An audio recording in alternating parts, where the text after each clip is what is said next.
True media ज्योतिष विज्ञान के सभी दर्शकों को हर हर महादेव। भगवान भोलेनाथ की कृपा आप पर सदैव बनी रहे। आज हम एक ऐसे विषय पर बात कर रहे हैं कि कभी कभी मनुष्य के जीवन में ऐसी स्थिति आ जाती है कि उसका जो भी कार्य होता है या चारों तरफ से हर ओर से सब अशुभ सूचना ही बुरा हो रहा होता है और यह उपाय टोने टोटके जो भी समस्या के समाधान हैं, जो भी उपाय हैं, इन सभी उपायों को भी कर कर थक जाते हैं, लेकिन परिणाम वही ढाक के 3 पात। सभी उपाय यानी सब चीज़ों से थक गए, लेकिन जो बुरा पर बुरा ही हो रहा है। शुभ सूचनाएं आना ही बंद हो गई हैं, शुभ कार्य होने ही बंद हो गए हैं और इस समस्या से सिर्फ कोई रास्ता नज़र नहीं आता कि अब क्या करें। मन बड़ा व्यथित हो जाता है और जब मन परेशान होता है, समस्या का समाधान नहीं दिखता, तो यह एक विकट स्थिति पैदा हो जाती है। अक्सर देखा भी होगा आपने, कभी कभी बहुत बड़ी बड़ी जो छोटी सी भी बीमारी होती है, लेकिन बड़े बड़े डॉक्टर, बड़े बड़े अस्पताल, बड़े बड़े चिकित्सालयों में भी जाने के बाद भी समस्या का भी पता नहीं चलता, बीमारी का भी पता नहीं चलता। बहुत बड़ा धन राशि खर्च हो जाती है, भाग दौड़ कर लगाते लगाते लोग थक जाते हैं, लेकिन बीमारी ठीक नहीं होती। कुछ बीमारियां ऐसी होती हैं कि जिनका पता है कि वे ठीक नहीं होंगी, लेकिन कुछ बीमारियों का ठीक होने पर ही नहीं आती, ऐसी स्थिति हो जाती है। तो ऐसे ही कभी कभी जीवन के अंदर एक ऐसा ग्रहों का या किसी भी कारण से कभी कभी एक ऐसा योग आ जाता है कि आपका उस समय सब कुछ बुरा ही बुरा होता है, कोई भी शुभ परिणाम नहीं आते। तो ऐसी स्थिति में क्या करें? ऐसी स्थिति में यह एक छोटा सा उपाय है। यह ऐसा उपाय है कि जिसमें आपका खर्चा भी कुछ नहीं है, श्रम भी कुछ नहीं है, लेकिन इस ऐसी भयानक विकट स्थिति से यह उपाय चमत्कार का कार्य कर देता है। ये कहावत हमारे भारत में अक्सर कही भी जाती है कि कभी कभी बड़े बड़े डॉक्टर फेल हो जाते हैं, लेकिन एक छोटा सा डॉक्टर उस रोग को ठीक कर देता है। तो ऐसा नहीं है कि बड़े बड़े यज्ञ अनुष्ठान जहाँ काम ना कर रहे हों, बड़े बड़े टोटके शक्तिशाली उपाय वह असफल हो रहे हों, वहाँ पर यह छोटा सा उपाय भी बड़ा कारगर हो जाता है। और ऐसी विकट स्थिति में जब आपके लिए सब कुछ बुरा ही बुरा हो रहा हो और आप थक हार चुके हों, तब इस उपाय को करें। इस उपाय को करने के लिए आपको सिर्फ हींग की आवश्यकता है।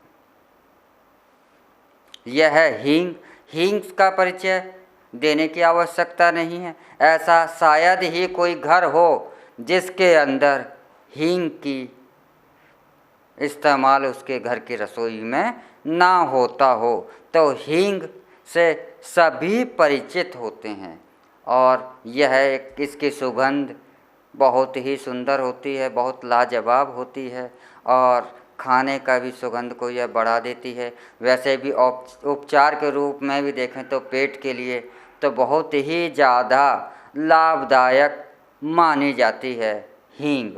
तो आपको यही हींग लेनी है, थोड़ी सी हींग लेनी है। यह ध्यान रखें कि हींग जो है आपकी अच्छी क्वालिटी की शुद्ध हो। तो आपको हींग लेनी है। हींग ले करके आपको रुई या धागा आपको बत्ती बनानी है और हींग को किसी बर्तन में घोलकर, कांच का हो तो सर्वश्रेष्ठ है, प्लास्टिक का ना हो। यह आपको विशेष ध्यान रखना है कि आपको कांच के बर्तन में ही आपको हींग को घोल करके, वह जो दीप की बाती होती है, यह धागे की भी आप ले सकते हैं, कलावा भी ले सकते हैं और रुई भी ले सकते हैं। तो इस बाती को उसमें भिगो दें और जब इसमें हींग चिपक जाए उसके बाद इस बाती को सुखा लें।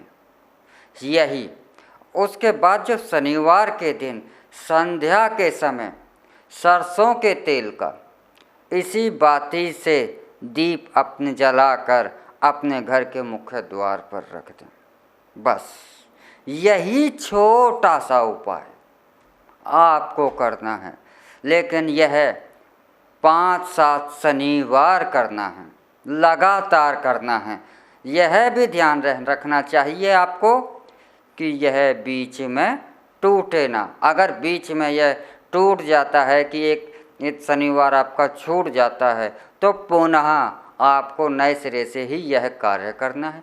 तो हींग का यह उपाय बड़े बड़े जब उपाय फेल हो जाते हैं, बड़े बड़े अनुष्ठान जब फेल हो जाते हैं, तो यह हींग के द्वारा से यह छोटा सा उपाय आपको बहुत ज़्यादा ही कारगर साबित होता है।